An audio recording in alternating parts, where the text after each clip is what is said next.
the historic transfer to Al-Nassr changed Ronaldo's life forever.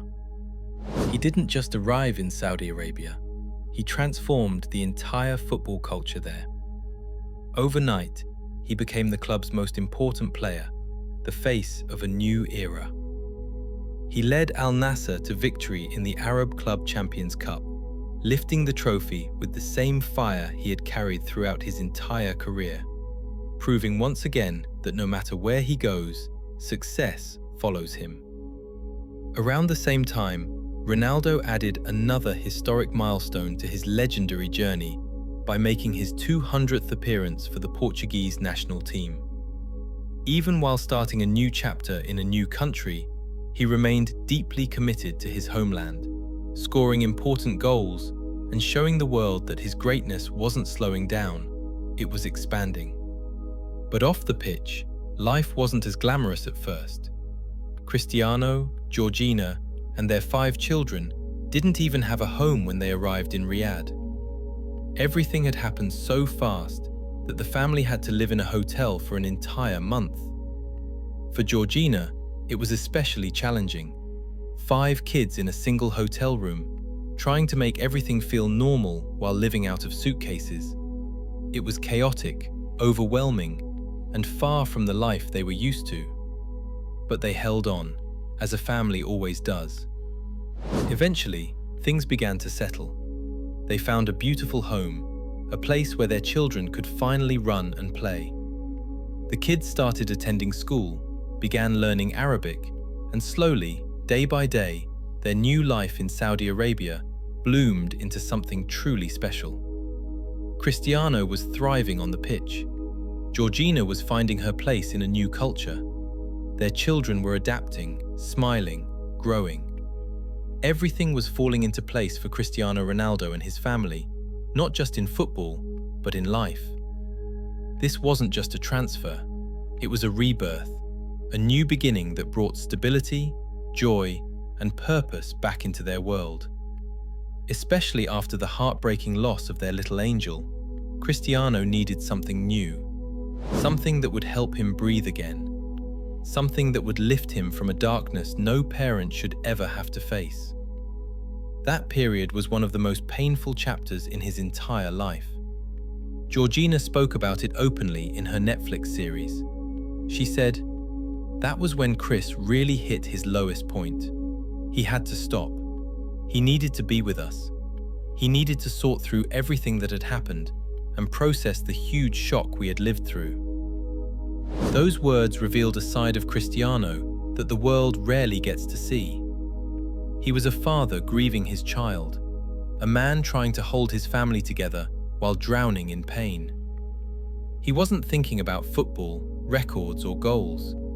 He was thinking about Georgina, about his children, about the space in their hearts that nothing could ever fill. And that's why change became necessary. Moving to Saudi Arabia wasn't just a career decision, it was an emotional one. He needed distance from the places where the pain felt strongest. He needed a new environment, new faces, a new rhythm. A place where he could rebuild himself, not as Cristiano Ronaldo the superstar, but as Cristiano the man, the partner, the father. The transfer to Al-Nassr came at a time when his soul needed a new beginning. It was a chance to heal while continuing the sport he loved. After the incredible transfer to Al-Nassr, Cristiano Ronaldo stepped into a new chapter of his life, but there was still unfinished business with Portugal. Euro 2024 was calling, another chance to bring glory to his beloved country, another opportunity to chase the dream that had lived in his heart every day. Portugal entered the tournament with passion, discipline, and fire.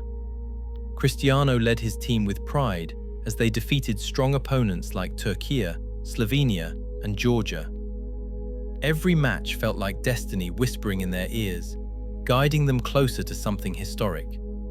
And then came the quarterfinals against France, a giant of world football, a team full of stars, speed, and ambition.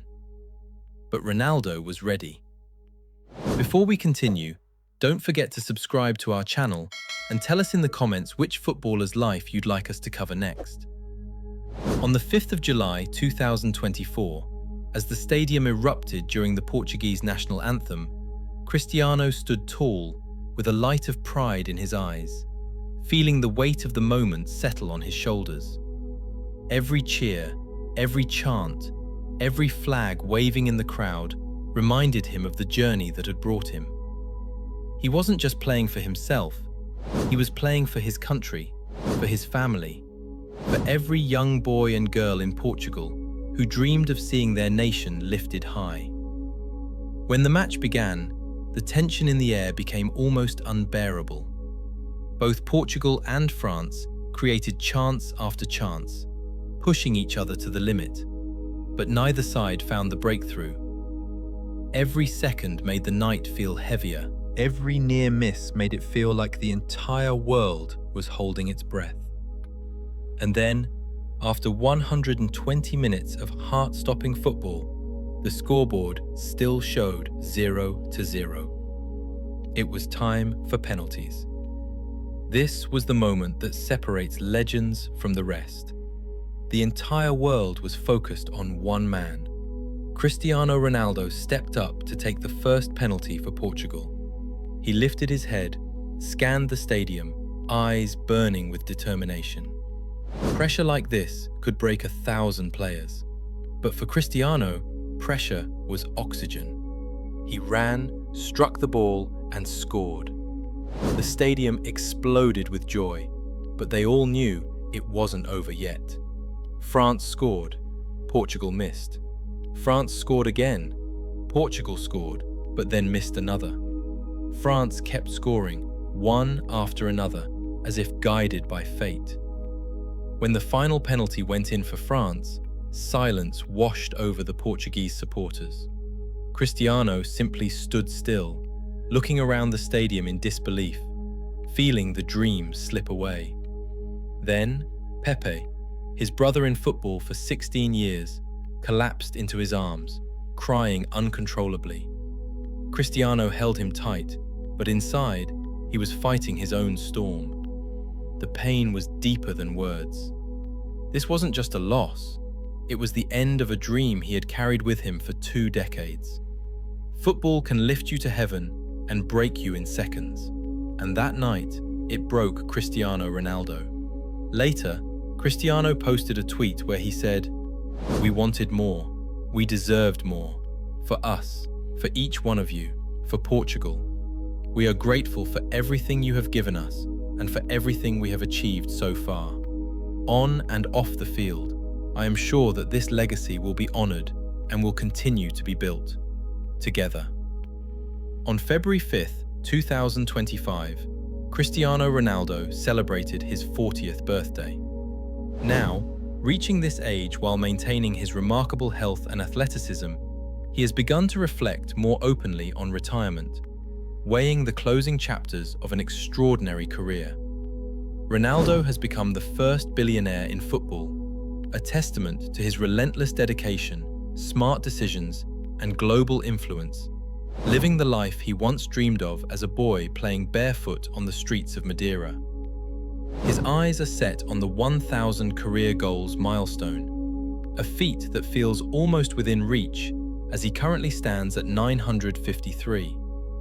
Many believe that not only will he reach it, but he will surpass it, rewriting history once again. Beyond personal records, his ultimate unfulfilled dream remains lifting the one trophy that has eluded him, the FIFA World Cup. The 2026 World Cup looms as his final chance to claim this crowning glory. In an interview at the Tourism Summit in Riyadh, when asked if the 2026 tournament would indeed be his last, Ronaldo's answer was definitive. Definitely, yes. I will be 41 years old, and I think this will be the moment in the big competition. Time may continue to march on, but one thing is certain. Cristiano Ronaldo's legacy, his hunger, and his status as the #1 will remain eternal, inspiring generations to come.